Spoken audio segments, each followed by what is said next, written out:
Bonjour à tous. Bienvenue à cette célébration du dimanche à l'Assemblée.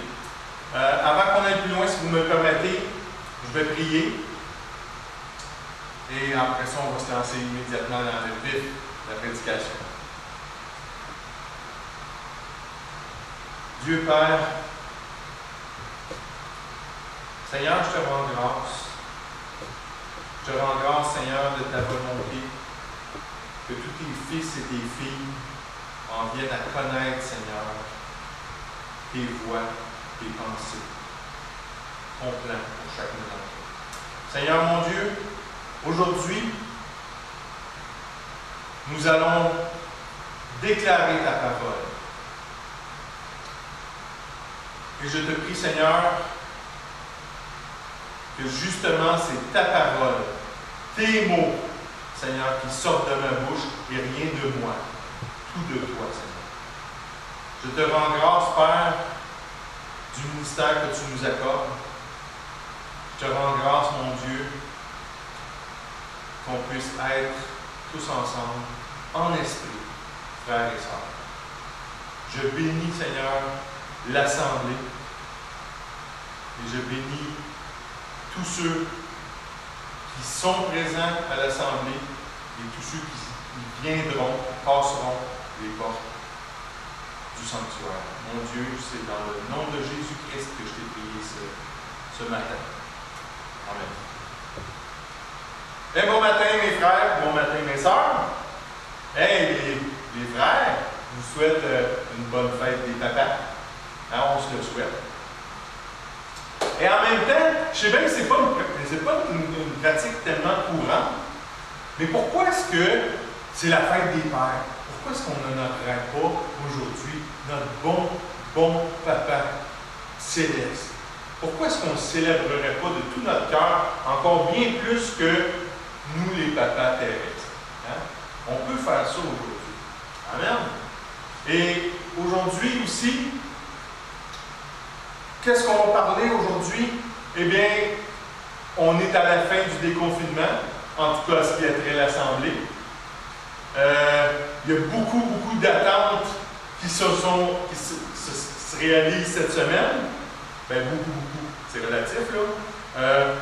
Dans les dernières prédications, je vous avais dit qu'on attendait pour certaines choses.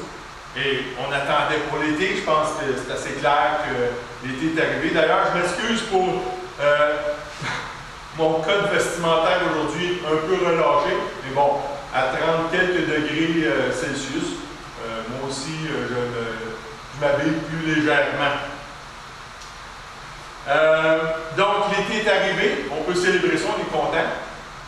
Ensuite de ça, le déconfinement, on peut célébrer, c'est sûr et certain. Il y a plusieurs frères et sœurs qui attendaient ça.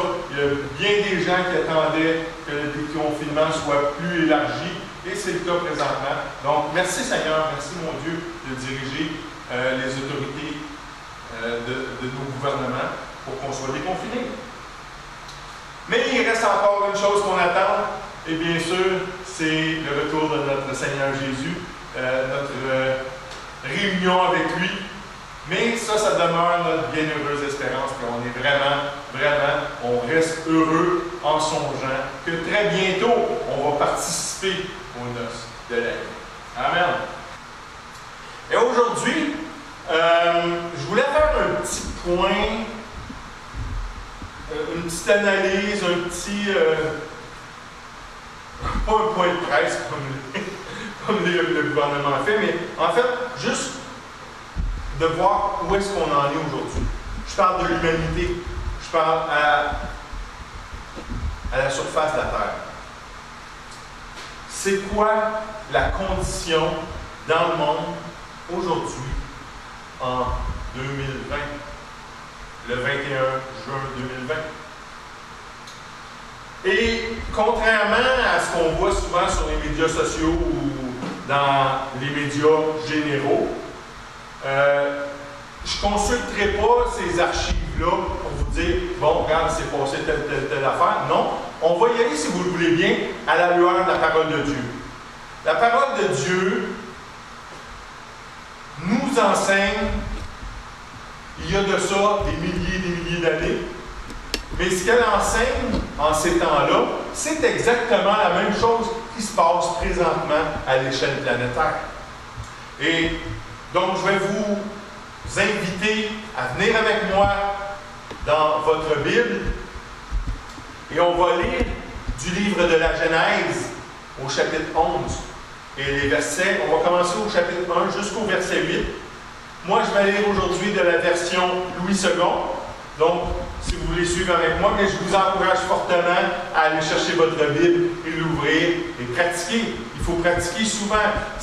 La parole de Dieu nous dit que la parole, c'est l'épée de l'esprit. Il faut s'entraîner à l'épée. Donc, allez chercher votre épée, ouvrez votre Bible, puis on va lire ensemble. Donc, Genèse, chapitre 11, verset 1. Lisons ensemble. Toute la terre avait une seule langue et les mêmes mots. Comme ils étaient partis de l'Orient, ils trouvèrent une plaine au pays de Shinéar, et ils y habitèrent. Ils se dirent l'un à l'autre, « Allons, faisons des briques et cuisons-les au feu. » Et la brique leur servit de pierre, et le bitume leur servit de ciment. Ils dirent encore, « Allons, bâtissons-nous une ville et une tour dont le sommet touche au ciel, et faisons-nous un nom, afin que nous ne soyons pas dispersés sur la surface de toute la terre. » L'Éternel descendit pour voir la ville et la tour que bâtissaient les fils des hommes. Au verset 6, « Et l'Éternel dit, voici, ils forment un seul peuple, et ont tous une même langue. Et c'est là ce qu'ils ont entrepris. Maintenant, rien ne les empêcherait de faire tout ce qu'ils auraient projeté. Allons, descendons, et là, confondons leur langage, afin qu'ils n'entendent plus la langue les uns des autres. Et l'Éternel les dispersa loin de là, sur la face de toute la terre, et ils cessèrent de bâtir la ville. Amen. Donc, ce qu'on voit là, c'est vraiment un portrait que le Seigneur nous donne dans la parole. Il est arrivé il y a de ça plusieurs milliers d'années, mais c'est pas différent de ce qui se passe aujourd'hui, présentement dans le monde. Dans le monde aujourd'hui, OK, vous allez me dire, oui, mais on ne parle pas toute la même langage. Je suis d'accord avec vous, je vous l'accorde, celle-là, c'est peut-être le détail qui est différent du passage qu'on vient de lire. Mais présentement, dans le monde, la base, le centre, le squelette de cette écriture-là qu'on vient de voir, c'est vraiment ce qui se déroule. Dans le texte de Genèse 11, on voit vraiment l'homme qui accomplit ses désirs, qui accomplit sa volonté, OK? Et non pas la volonté de Dieu. Parce que je vais juste vous rappeler, en Genèse 1, si on remonte de quelques chapitres au tout début de la Bible, quand Dieu a créé l'homme, au chapitre 1 de la Genèse au verset 28, qu'est-ce que Dieu a fait? Dieu les bénit et Dieu leur dit, soyez féconds, multipliez, remplissez la terre et l'assujettissez, et dominez sur les poissons de la mer. Bon, je continue. Mais c'était vraiment la volonté de Dieu, c'est que l'homme se multiplie et qu'il remplisse la terre. Il faut voir ça. Et ça, c'est un commandement. C'est un des premiers commandements que Dieu a donné à l'homme. Ce passage-là, en Genèse 1, 28. Et ce qu'on voit en Genèse 11, c'est que l'homme fait tout à fait le contraire. On se rassemble tout au même point. On va se faire une ville pour ne pas être éparpillé partout. Et c'est ça que je veux vous transmettre aujourd'hui. C'est que l'homme de ce temps-là faisait sa volonté. Marchait par sa chair. Et c'est la même chose qui se passe aujourd'hui dans la société aujourd'hui. Je veux juste vous avertir aujourd'hui, je ne viens pas condamner personne. Je ne viens pas avec un esprit de jugement.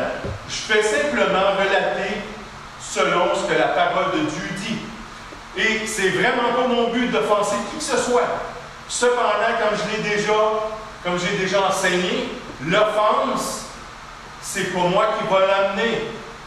Vous allez entendre quelque chose, vous allez l'interpréter à la lueur de votre système de valeurs, et si ça vous offense, eh bien, je m'excuse de vous dire, mais l'offense, c'est vous qui la prenez. C'est pas moi qui vous l'apporte. C'est vraiment pas mon but aujourd'hui d'offenser qui que ce soit. Mais je crois qu'aujourd'hui, c'est important d'analyser vraiment où on en est aujourd'hui. Le titre de la prédication aujourd'hui, qu'est-ce que c'est? Ça s'appelle priorité, tout simplement. Et c'est pour ça qu'on doit voir où est-ce qu'on en est rendu pour établir une priorité. Qu'est-ce qu'on doit faire? Et je sais qu'aujourd'hui, la prédication s'adresse surtout, mais pas exclusivement, mais surtout au corps de Christ.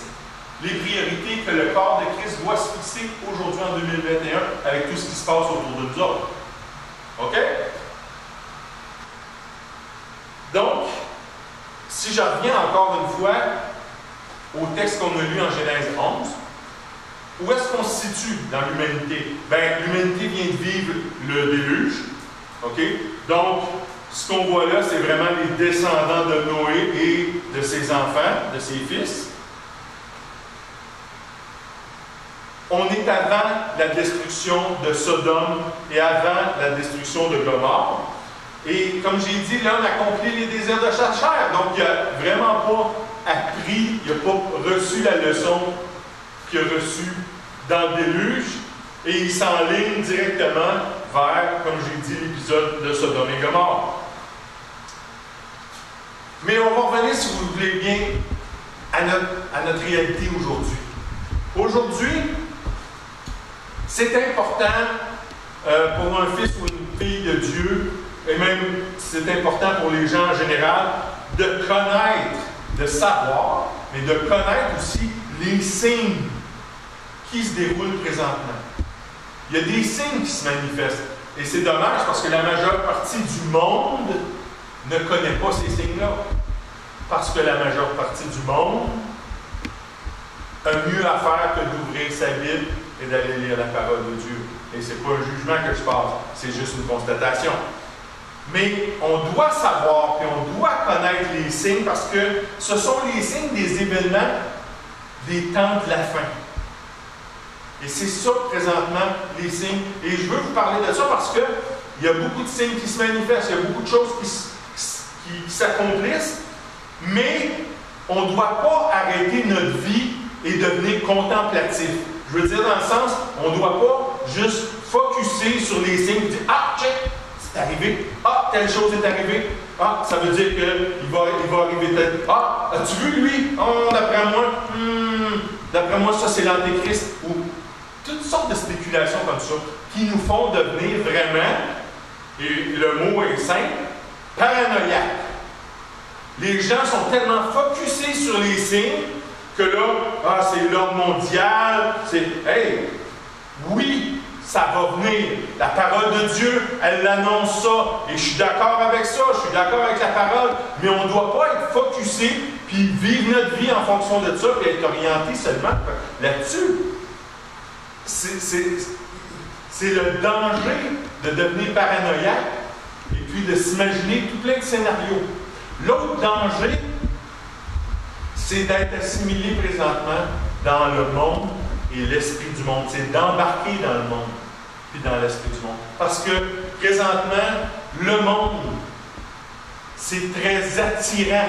Il y a beaucoup d'attrait pour le monde. Il y a beaucoup de choses, il y a beaucoup de traditions qui se font. Il y a beaucoup de manies, de façons de faire, de façons d'être que l'on voit, que l'on observe dans la société aujourd'hui, puis on ne doit pas embarquer là-dedans, nous, fils et filles de Dieu.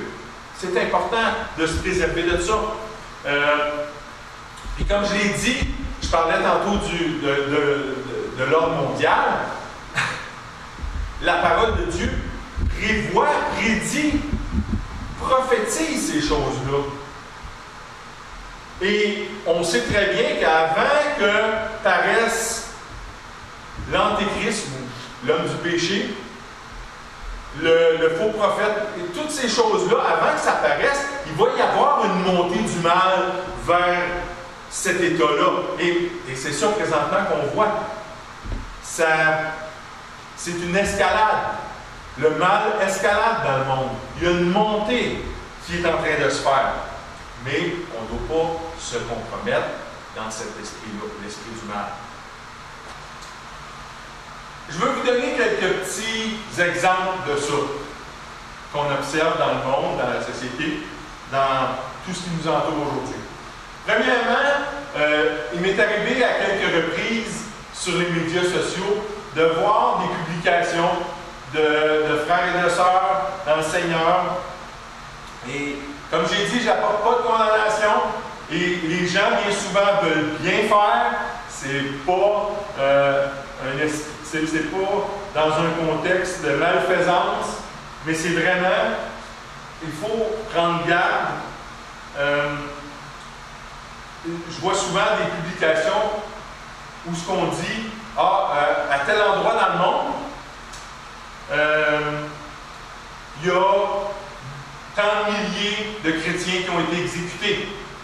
Ou ben non, des fois on voit des publications où on vous invite à prier présentement parce que là, dans telle région, il y a 50 quelques missionnaires croyants qui sont sous la baïonnette ou qui sont sous le canon du fusil. Je veux vous mettre en garde vis-à-vis ces choses-là, ces publications-là. Pourquoi je veux vous mettre en garde? C'est que, je prends l'exemple justement où on invite les gens à prier pour ces personnes-là. Bien souvent, on va, l'optique dans lequel on invite à prier, c'est que ces gens-là soient délivrés, puis qu'ils ne soient pas mis à mort inutilement par les forces qui les retiennent. Cependant, il faut faire attention parce que quand on prie au Père. Et on ne prie pas contre ce que le Père a établi à travers Jésus-Christ. Et on va aller dans l'Évangile de Luc, au chapitre 21 et au verset 12. Et je veux que vous compreniez que c'est Jésus-Christ lui-même qui nous parle. Et qui nous dit, mais avant tout cela, là, il faut juste prendre un pas de recul. En Luc 21, Jésus, il nous avertit des événements des temps de la fin. Des guerres, toutes sortes de choses, des famines. Mais là, ce qu'il dit, c'est avant tout ça, on mettra la main sur vous et l'on vous persécutera. On vous livrera aux synagogues, on vous jettera en prison, on vous mènera devant des rois et devant des gouverneurs à cause de mon nom. Jésus l'a annoncé. On va être persécuté à cause de son nom. Donc, est-ce qu'on doit prier pour que l'épreuve soit enlevée sur ces gens-là? Je ne crois pas. Ce qu'il faut, c'est prier pour que ces gens-là soient forts dans l'épreuve, soient fortifiés dans l'épreuve. Oui, il peut y avoir des circonstances dans lesquelles l'épreuve va être enlevée. Mais il faut vraiment prier pour que ces gens-là qui sont persécutés, et c'est pas juste d'être mis à mort, toutes les persécutions des chrétiens à travers le monde, on doit prier pour ça, pour que les gens soient forts, passés au travers de l'épreuve. L'autre chose aussi, on peut prier pour ceux qui les retiennent, leurs ravisseurs. La parole de Dieu, on va le voir tout de suite après. On doit prier pour eux autres. Ce que je veux simplement dire, c'est que quand on publie « il y a tant de chrétiens qui ont été persécutés, il y a tant de chrétiens qui ont été mis à mort ou quoi que ce soit », il faut arrêter de chercher la sympathie du monde. Il faut arrêter de dire « c'est une injustice ». On le sait que c'est une injustice. On sait que c'est une injustice. Jésus nous a dit qu'on serait persécuté. On sait que ça va arriver.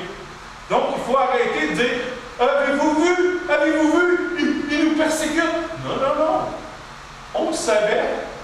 Et quand on dit ça, hey, il y a des milliers de chrétiens qui ont été persécutés. Il y a tant de chrétiens qui ont été battus, qui ont été mis à mort. Pensez-vous, est-ce que c'est attrayant pour quelqu'un qui ne connaît pas Jésus-Christ? Est-ce qu'il va dire ah, moi, je veux me faire battre, moi. Si vous déclarez l'Évangile, déclarez la bonne nouvelle plutôt que de déclarer des situations comme ça, okay? Des situations obscures. Donc ça, c'est un aspect qu'on voit dans le monde, qu'on voit aussi beaucoup dans le monde chrétien. Un autre aspect dans le monde, et c'est très répandu, la sexualité débridée humaine. La sexualité humaine qui est complètement débridée. Et quand que je parle complètement débridée, encore une fois, je ne veux pas offenser personne et je me base sur la parole pour dire ça. Sur la volonté de Dieu quand il a créé, il a fait la création en 6 jours.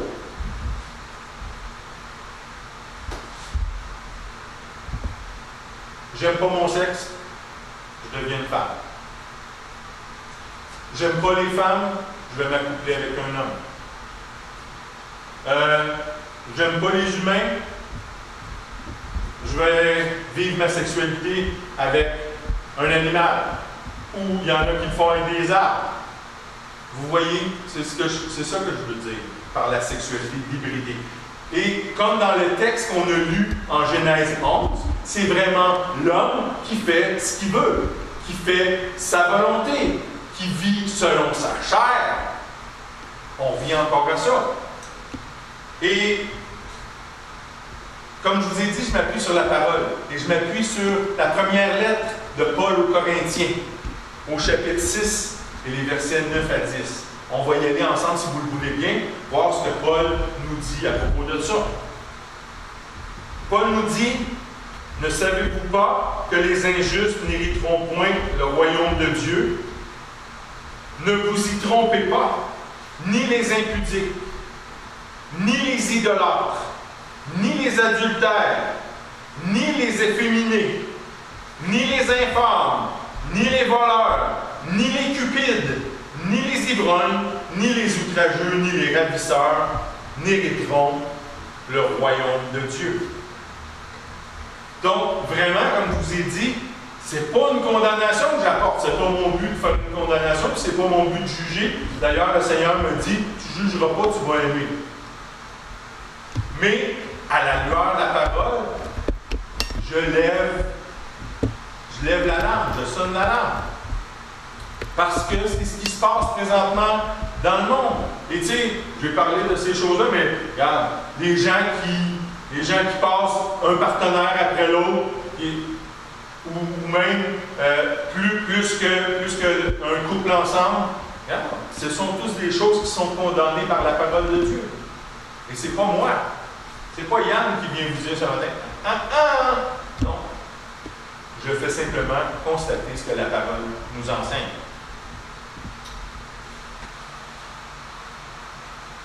Un autre phénomène dans le monde aujourd'hui, c'est, il est très, très, très d'actualité, celle-là, le phénomène racial. Et là, vraiment, il faut que vous me compreniez, je condamne le racisme. C'est pas une conduite biblique et je suis convaincu que le Saint-Esprit ne conduira jamais un enfant de Dieu dans cette conduite-là. Ça, c'est sûr et certain. Mais cependant, et là, je m'adresse surtout au corps de Christ, aux croyants, aux personnes qui sont nées de nouveau. Oui, il est arrivé des choses dernièrement, des événements très marquants que, comme je vous dis, je condamne. Mais à un moment donné, on doit lâcher prise aussi. On ne doit pas rester, on ne doit pas demeurer là-dessus. Et on va aller dans l'Évangile de Matthieu au chapitre 5 et au verset 44. Puis ensemble, on va lire ce que Jésus nous dit. Il ne parle pas de race. Il ne parle pas du tout de race. Mais, hey, c'est un de ses commandements les plus puissants. Et on doit se conformer à ça. Donc, au verset 44, Jésus nous dit, « Mais moi, je vous dis, aimez vos ennemis, bénissez ceux qui vous maudissent, faites du bien à ceux qui vous haïssent, et priez pour ceux qui vous maltraitent et qui vous persécutent. » Comme je vous ai dit, oui, il est arrivé, on connaît l'incident avec M. Floyd, et comme je vous ai dit, je ne suis pas pour ce qui est arrivé.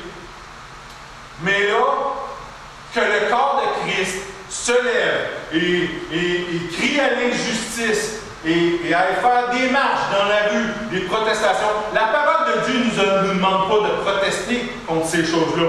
Elle nous demande, comme on vient de le voir, de prier, d'aimer nos ennemis et de prier pour ceux qui nous maltraitent et qui nous persécutent. C'est ça qu'on a à faire. Donc, s'il vous plaît, je vous exhorte, cessez les marches, cessez les manifestations, parce que vous cherchez la justice ici-bas, vous ne la trouverez pas. Le Seigneur dit, la rétribution et la vengeance m'appartiennent. C'est le Seigneur qui va nous donner justice. Et ce n'est pas nous. On n'a pas à se justifier nous-mêmes. Donc, s'il vous plaît, les manifestations, et ça rentre carrément en droite ligne avec le titre de la prédication aujourd'hui. Priorité. C'est quoi qu'on est?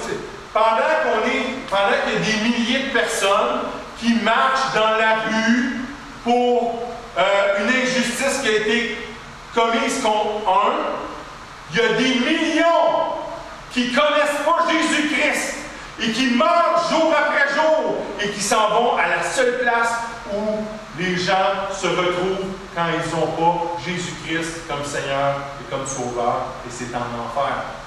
Et je vous dis, vous ne voulez pas l'enfer pour personne, et même pas pour le pire des ennemis. Et même pas pour... On tape sur le policier qui a fait ça. Même pas pour lui. Vous ne voulez même pas qu'il aille en enfer. Vous voulez que personne aille en enfer. Donc, qu'est-ce que le corps de Christ doit faire aujourd'hui? Il doit arrêter de marcher dans les rues, puis de lever les poings dans les airs, et il doit marcher dans les rues pour aller voir les perdus, les âmes perdues, et les sauver, les amener à Christ. On doit aujourd'hui témoigner la bonne nouvelle de Jésus. On doit aujourd'hui cesser de manifester et commencer à évangéliser. Parce que Jésus n'a pas dit, tu vas aller dans la rue, tu vas agiter les poings, tu vas faire du saccage. Il n'a jamais rien dit de ça, Jésus. Il a dit, par exemple, allez et faites de toutes les nations des disciples. Et pour faire des disciples, il faut que les gens viennent à Christ. Amen. Donc, il faut voir nos priorités dans ces domaines-là. Un autre domaine aussi, il y a beaucoup de graines, il y a beaucoup de mécontentement face aux autorités, face au gouvernement. Énormément. Je prends l'exemple, les mesures qui nous ont été données, qui nous ont été suggérées, parce qu'à date, il n'y a pas eu d'obligation, mais les mesures qui nous ont été suggérées par le gouvernement, et si vous saviez à quel point c'est critiqué, si vous saviez à quel point la fréquence par jour que j'entends des gens critiquer le gouvernement, critiquer ses décisions, critiquer les prescriptions qu'ils ont pour nous, ça aussi, c'est pas une chose, et ça se fait même dans le corps de Christ, mais c'est pas une chose que le Seigneur, que Dieu veut qu'on fasse. C'est pas on n'a pas à faire ça face à nos gouvernements, face aux autorités. Et on va voir, Paul, dans sa première lettre à Timothée, il nous dit exactement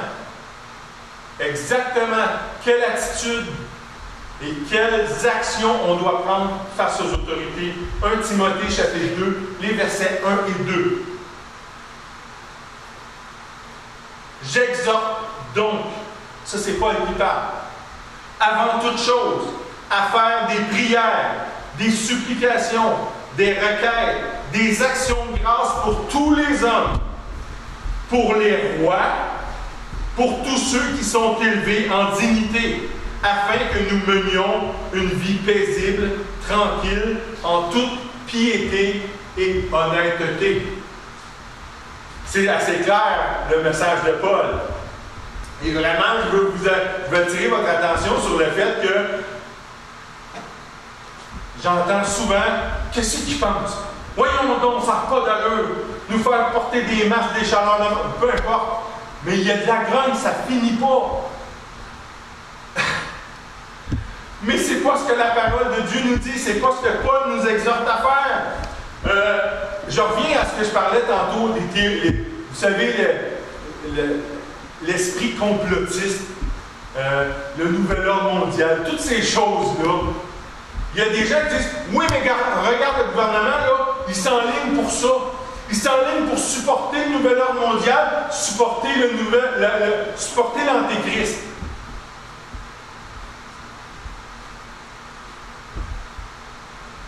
Une minute. Une minute, là. Premièrement, à ce que je sache, l'Antéchrist ne s'est pas manifesté encore. OK? Donc, la parole de Dieu, elle ne dit pas, commence à être suspicieux du gouvernement, commence à te méfier. Oui, la parole dit de veiller, mais elle ne dit pas d'être méfiant comme ça. Elle dit qu'on doit prier pour les autorités. Des fois, ils prennent des décisions qui ne font pas nos affaires. Et quand on prend un pas de recul, on se rend compte que ça ne fait pas notre affaire parce que ça vient à l'encontre de notre chair. Mais on doit prier pour eux autres. Et c'est notre devoir, en tant que croyants, en tant que fils et filles de Dieu, on doit prier pour les autorités afin qu'on mène une vie paisible et tranquille en toute piété et honnêteté, que Paul nous dit. Et si jamais, admettons que dans un futur plus ou moins rapproché, le gouvernement, effectivement, un gouvernement, parce que je ne veux pas pointer un gouvernement en question, mais un gouvernement quelconque, se dirige vers le nouvel ordre mondial, se dirige pour appuyer l'Antéchrist ou quoi que ce soit, c'est pas de nos affaires. Parce que quand ça va être arrivé, on va avoir déjà été enlevé. Et ça ne nous regarde pas. Nous, on est ici présentement et on doit prier pour les autorités. On doit prier pour qu'ils aient la sagesse, la clarté de prendre les bonnes décisions. Et quand on va être réunis avec le Seigneur, ce qui se passera, ce que les gouvernements feront, s'ils se prostituent avec le nouvel ordre mondial ou quoi que ce soit, ça sera leur problème à eux, pas le nôtre. C'est important de comprendre ça et de ne pas entrer dans cette paranoïa-là. Il faut qu'on soit et qu'on demeure fidèle. Il faut qu'on soit des croyants. Il faut qu'on soit des fils et des filles de Dieu, puis qu'on demeure fidèle. Qu'on demeure fidèle à ce que la parole nous enseigne, qu'on demeure fidèle à la volonté de Dieu pour nous autres, puis qu'on soit fidèle. On est en train d'établir son royaume sur la terre. Il faut être fidèle. Il faut demeurer droit devant lui. Mais on manque de temps. On manque de temps. Et présentement, on est dans un temps de préparation. Et on doit se préparer. On ne doit pas rester là et attendre et rien faire. Il va falloir, le déconfinement s'élargit, il va falloir que le corps de Christ se lève et qu'il aille rejoindre ceux qui sont perdus. Ça va être impératif. Et vraiment, il faut que la Vierge sage, il faut qu'elle ne soit pas endormie si elle veut être dans une situation favorable. Peut-être que vous ne comprenez pas exactement l'étendue de ce que je vous apporte, mais je vous invite à aller dans l'Évangile de Matthieu au chapitre 25. C'est là qu'est la parabole des 10 vierges. Mais si on veut être dans une situation avantageuse, on ne doit pas dormir, on doit veiller, on doit être réveillé. Et on doit, présentement, les priorités, c'est d'aller. On doit arrêter de s'offenser pour toutes sortes de raisons. Et on doit arrêter de vouloir chercher justice. C'est pas ça notre mandat. Notre mandat, c'est d'aller et de faire de toutes les nations des disciples. Amen! Et pour faire ça, comment est-ce qu'on fait ça? De toutes les nations des disciples. Bien, premièrement, comme j'ai dit, on est dans un temps de préparation. Il faut se préparer. Et la première chose pour se préparer, bien, premièrement, c'est de rejoindre les rangs de la famille de Dieu.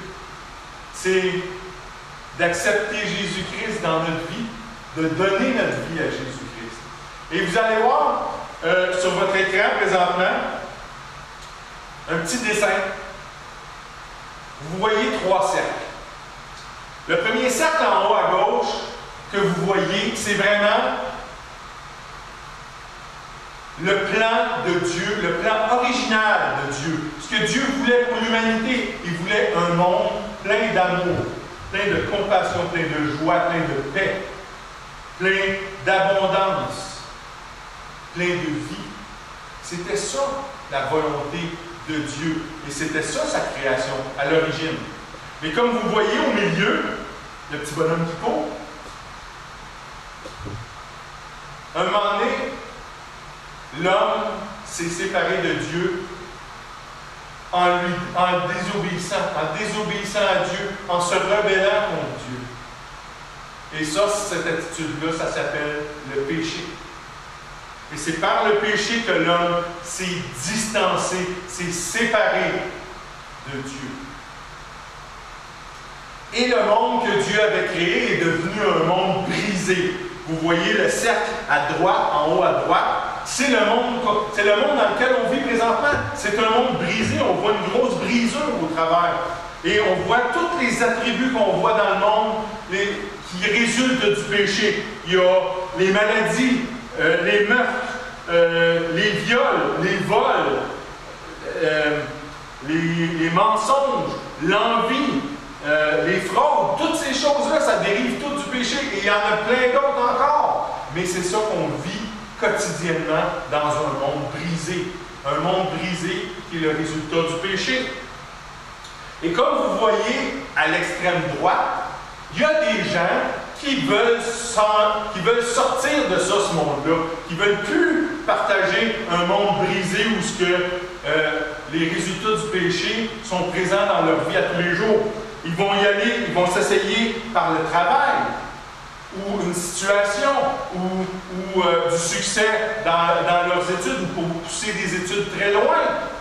Ils vont s'essayer comme ça. Ils pensent d'être capables de s'extraire du monde brisé de cette façon-là. Il y en a qui vont y aller par leurs avoirs, leur richesse, la grosse maison, les 3 chars dans le cour, ces choses-là, un chalet avec un bateau sur le lac. Vous comprenez? Il y en a qui vont essayer de cette façon-là. Il y en a que c'est par leurs relations. Les relations qu'ils ont avec les gens. Le pouvoir qu'ils peuvent gagner. Et là-dedans rentrent aussi tous les aspects de la religion, c'est-à-dire les gens qui vont essayer de faire des œuvres, des bonnes œuvres, de faire des bonnes actions pour sortir du monde brisé. Mais ça ne marche pas. Il y a aussi toutes les dépendances qu'on connaît, que ce soit la drogue, le sexe, l'alcool, peu importe la dépendance. Mais les gens, ils vont vouloir s'engourdir dans ces dépendances-là pour ne pas voir leur monde brisé. Et comme vous voyez, tous ces mots-là que j'ai utilisés, ils ont tous des petits springs à côté. Vous voyez des petits springs, c'est comme des cordons de bungee. Que les gens ils essayent de s'éloigner du monde brisé, mais le cordon de bungee, il ramasse à chaque fois, il ramène dans le monde brisé. Tu as beau t'essayer autant comme autant, puis autant de fois que tu veux, le cordon de bungee va toujours te ramener dans le monde brisé. Mais Dieu, c'est pas ça qu'il veut. Dieu, c'est pas la place qu'il veut pour nous autres. Dieu, il veut dans son plan original, dans la première bulle, la bulle en haut à gauche. Et qu'est-ce qu'il a fait? Dieu a envoyé son Fils. qui est Dieu aussi, son Fils, Jésus. Il a envoyé Jésus sur la terre. Et c'est ce qu'on voit dans la bulle du centre en bas. Dieu a envoyé Jésus et la flèche qui descend, c'est vraiment Jésus qui est mort, qui a donné sa vie à la croix, son sang a coulé, on le voit, et Dieu, le Père, l'a ressuscité les 3 jours suivants la mort de Christ. Et c'est la flèche qui remonte vers la droite. Et donc, c'est le plan que Dieu a échafaudé pour qu'on puisse passer, parce qu'on ne peut pas, à cause du passé, revenir directement du monde brisé au plan parfait de Dieu. Il faut passer par le plan de Dieu, le plan du salut de Dieu. Il faut croire en Jésus-Christ. Croire qu'il a donné sa vie, et en donnant sa vie, le péché de l'humanité a été enlevé. Maintenant, il faut croire en Jésus-Christ. Croire qu'il a donné sa vie pour ça. Il faut se repentir. Il faut abandonner nos vieilles manies, nos vieilles façons de faire, nos vieux péchés. Il faut mettre ça derrière nous. Et quand on accepte Jésus comme sauveur, parce qu'il a donné sa vie pour nous, c'est notre sauveur. Quand on accepte Jésus comme sauveur, puis qu'on accepte, on croit qu'on veut mettre Jésus comme le Seigneur de notre vie, on veut marcher selon ce qu'il nous a enseigné, eh bien, on croit Jésus comme Seigneur de notre vie. La parole de Dieu nous dit, si tu crois ça dans ton cœur, sincèrement, honnêtement, véritablement, ben, tu es justifié. Et si tu le confesses de ta bouche, si tu dis, je veux, Jésus, que tu sois mon sauveur, je t'accepte, j'accepte le sacrifice que tu as fait pour me sauver, pour sauver tous les hommes, mais moi en particulier. Je crois en ça. Et je crois, et aujourd'hui, Seigneur, je veux te donner ma vie, je veux que tu sois le Seigneur, au-dessus de toute chose dans ma vie. Si tu déclares ça aujourd'hui, tu es sauvé. C'est la dernière flèche, la flèche qui remonte vers le plan original de Dieu. Tu es une nouvelle créature aujourd'hui. Tu es né de nouveau. Et vraiment, si ça t'est arrivé aujourd'hui, je me réjouis, tu n'as pas idée, et j'apprécierais beaucoup que tu nous envoies un message, tu nous envoies un courriel. Tu vois l'adresse courriel de l'Église au bas de l'écran, et je te demande humblement de nous faire signe, de nous donner la bonne nouvelle que tu as accepté Christ dans ta vie, que tu es une nouvelle créature aujourd'hui, qu'on puisse se réjouir avec toi.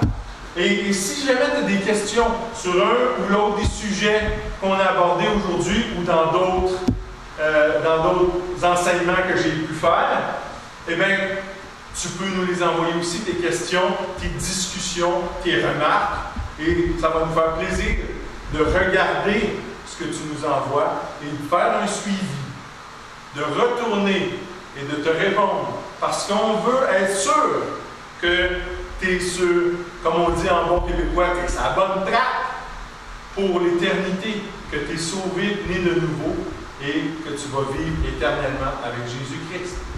Amen. Bien, je vous souhaite une bonne fête des pères, encore une fois, les papas. Je vous souhaite une très bonne semaine.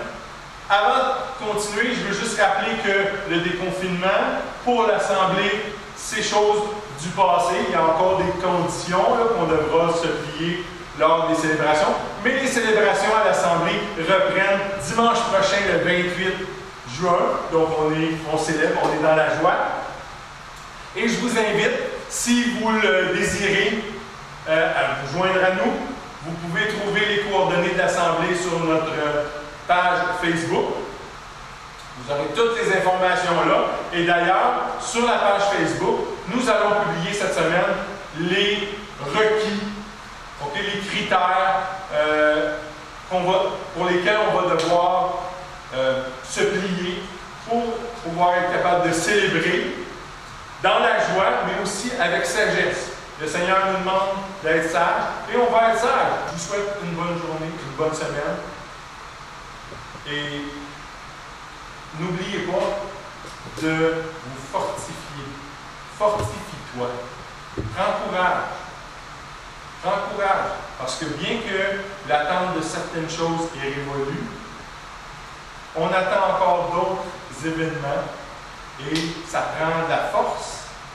On doit être fort, on doit être en santé, on doit être fonctionnel et ça prend du courage. On ne doit pas vivre dans la peur, dans l'attente. On doit vivre dans l'espérance et notre bienheureuse espérance qui s'en vient. Je vous souhaite une super belle semaine. Je vous bénis complètement par le nom de Jésus-Christ. Soyez heureux, soyez joyeux, soyez dans la paix du Seigneur soit sur vous pour toute la semaine. Je vous aime. On se revoit le 28 ici, en chair et en os, à l'Assemblée. Passez une belle semaine. Au revoir, je vous aime.